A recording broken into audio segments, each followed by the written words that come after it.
Le Cameroun dans une perspective du noir, l'annonce est du ministre de l'eau et de l'énergie dans cette édition, le désarroi des populations de Douala qui subissent des délestages. Mesdames, Messieurs, c'est l'info du jour. Bienvenue à tous. Le ministre de l'eau et de l'énergie du Cameroun, Gaston Elundu Essomba, a rendu public un communiqué le 14 janvier 2025 concernant les coupures d'électricité récurrentes. Dans cette note, il est revenu sur les raisons liées à ces délestages et sur les mesures prises par le gouvernement pour pallier à cela. Il a également rassuré le peuple de la mobilisation du gouvernement dans la recherche des solutions. Brindanon, pour plus de détails. Gaston Elundu Essomba, ministre de l'eau et de l'énergie, a publié un communiqué le 14 janvier 2025 concernant les coupures intempestives d'électricité au Cameroun. Selon la dite note, il y est mentionné à l'attention du public que le réseau interconnecté Sud connaît actuellement des perturbations dans la fourniture en énergie électrique. Toujours dans cette annonce, le ministre met l'accent sur ces délestages qui en partie sont liés à une baisse de production de l'ordre de 70 MW dans les centrales hydroélectriques, notamment celles de Sanloulou et d'Edea. Il poursuit en relevant le faible remplissage des barrages et réservoirs pendant la saison des pluies de l'année 2024, qui a entraîné un déficit hydrologique d'environ 2 milliards de mètres cubes comparé à l'année 2023. Autre raison liée à ces coupures relève de la centrale hydroélectrique de Mainveleux qui ne dispose pas encore d'un barrage de retenue en amont, ce qui est sans doute à l'origine d'une baisse de production allant de 200 MW en novembre à 35 MW actuellement. La déclaration du patron de l'eau et de l'énergie relève également d'autres facteurs comme les changements climatiques et l'arrêt de production des centrales thermiques de Kribi et de la Dibamba depuis septembre 2024 qui aggravent ce déficit. Afin d'atténuer ces perturbations et garantir un retour à la normale dans les meilleurs délais, le ministre informe le peuple que le gouvernement, en collaboration avec les acteurs du secteur, a pris un nombre de mesures au rang desquelles l'optimisation des centrales de production existantes, le renforcement de l'approvisionnement en combustible des centrales thermiques du réseau interconnecté Sud, entre autres. Tout en étant conscient des désagréments causés par cette situation, Gaston Elundu Essomba, ministre de l'eau et de l'énergie, remercie les populations pour leur patience et leur compréhension face à ce cas de force majeure. Par ailleurs, il clôture son message en rassurant le peuple de la détermination et de la mobilisation totale du gouvernement dans la quête des solutions telles que instruites par le chef de l'État, Paul Biya. Ce n'est pas la grande quiétude dans les chaumières. La coupure de l'énergie électrique entraîne la détérioration des appareils, mais aussi celle des denrées alimentaires. Le dépourvu conduit à des moyens de bord, pas toujours efficaces pour remplir le confort. Aurel Tomam, notre stagiaire, fait le point. Depuis plusieurs semaines, les habitants de la ville de Douala sont confrontés à des coupures de courant répétées. Des délestages qui créent non seulement un sentiment d'incertitude pour certains, mais entraînent également des pertes matérielles considérable. Il y a le délestage à tout moment. Dans la maison, quand vous dormez, vous n'attendez pas que la nuit va passer. Que la nuit passe à 20h, vous dormez dans des problèmes. Comme dernièrement, ma fille a perdu son téléphone à cause de coupure du courant. Les denrées alimentaires y sont régulièrement putréfiées. Ça fait pourrir ma nourriture. Donc parfois, je peux même faire encore 1-2 semaines sans avoir même les provisions dans la maison. Face à cette situation alarmante, bon nombre de personnes essayent tant bien que mal d'y remédier.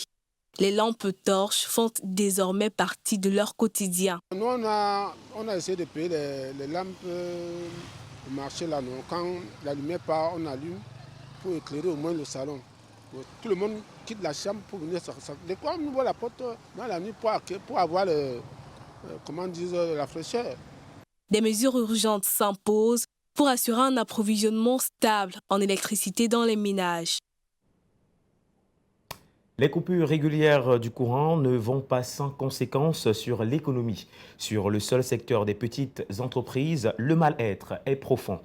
Des pertes en somme sont évaluées à des millions de francs CFA. Colin Bekatal nous en dit plus.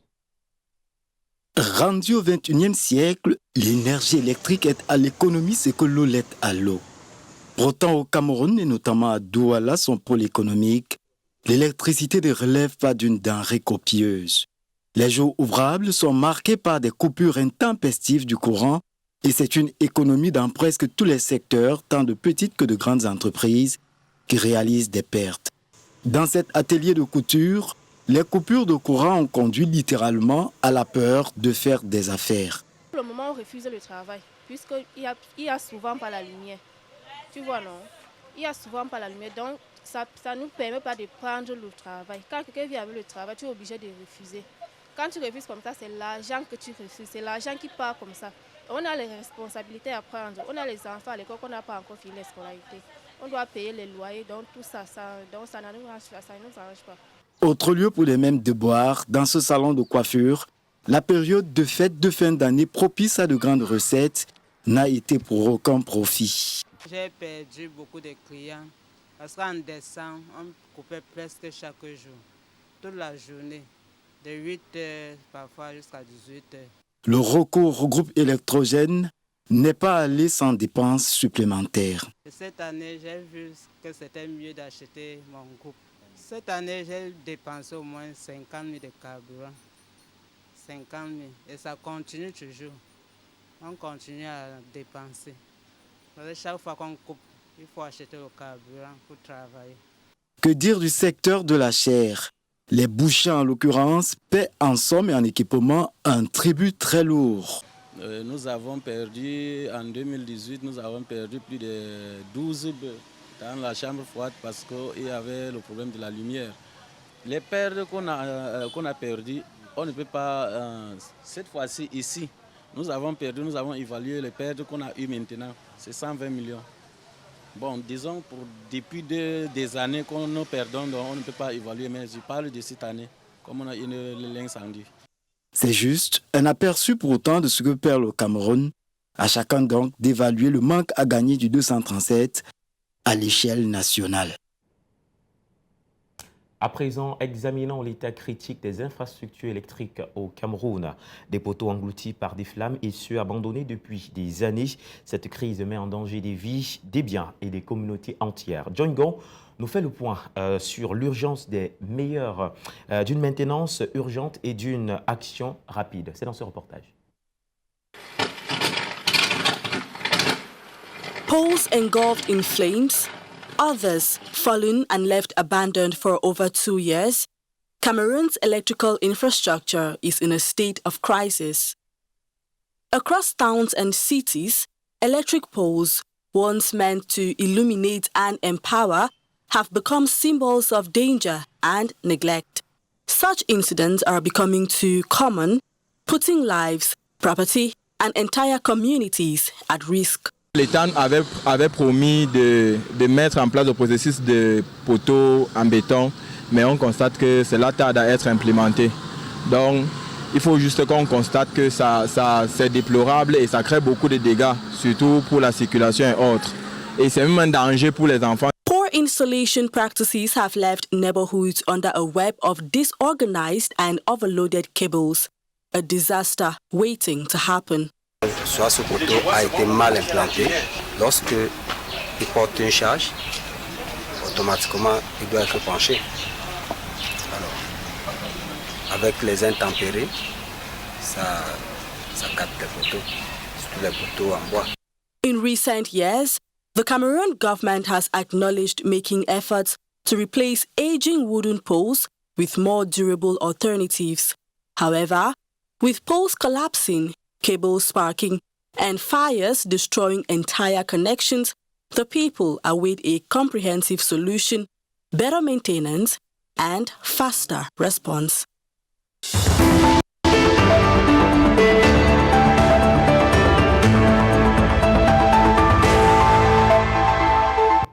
Dans notre bonus de l'info, mesdames et messieurs, au Burkina Faso, la sécurité routière est au cœur des préoccupations avec l'entrée en vigueur de nouvelles mesures visant à sauver des vies. Entre l'instauration du port obligatoire du casque pour les usagers des deux roues et la démolition des ralentisseurs jugés dangereux ou non réglementaires, les autorités espèrent réduire le risque de traumatisme crânien et aussi le nombre d'accidents. Sarah Dabo, notre correspondante depuis le Burkina Faso, signe ce reportage. 2025 au Burkina Faso sera marqué par de nouvelles mesures sur le plan de la sécurité routière. Ces mesures concernent le port obligatoire du casque dès janvier 2025 et et la démolition des ralentisseurs de vitesse hors normes construits sur les routes nationales par les populations ou les communes. La mesure du port obligatoire du casque, même si elle concerne surtout les motos achetées après janvier 2024, elle est fortement recommandée pour tous les conducteurs et passagers de motos. Nous avons recueilli l'avis de quelques usagers sur la question. La réglementation sur le port de casque, je pense que c'est une bonne idée de la part du gouvernement de le faire parce qu'on voit ce qui se passe dans la circulation. Actuellement, ce n'est pas très évident. Même avec le casque, en termes de sécurité, surtout sur les engins en 2 roues, ce n'est pas évident. Moi, je pense qu'il faut d'ailleurs sanctionner les gens qui refusent d'appliquer justement cette règle-là. Je salue cette initiative à sa juste valeur, dans la mesure où cela va permettre de sécuriser davantage les citoyens. Parce qu'un citoyen qui circule sans casque, si toutefois il fait face à un accident, les conséquences seront vraiment énormes. La loi sur le port du casque obligatoire, je trouve que c'est une bonne chose parce que ça sauve des vies.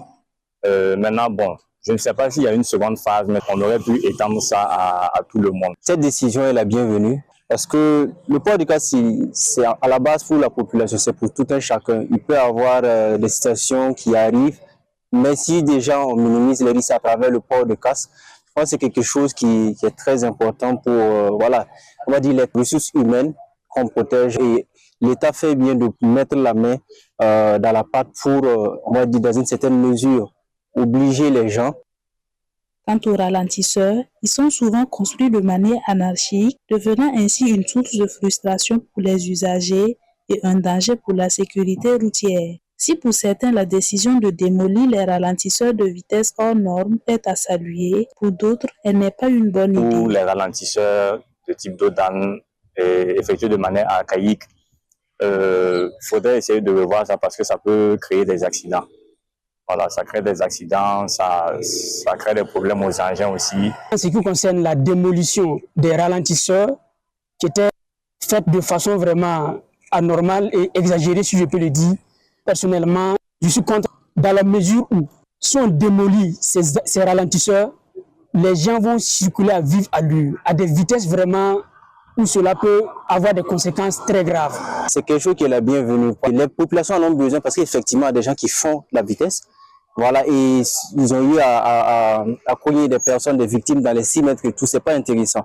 Mais aussi se mettre à construire des ralentisseurs parce qu'on veut se protéger, ça peut paraître légitime, mais en même temps, on crée d'autres problèmes. Je pense que c'est aux autorités également à ce niveau-là de mettre la main voilà, dans la pâte pour pouvoir effectivement permettre de réglementer ces situations-là.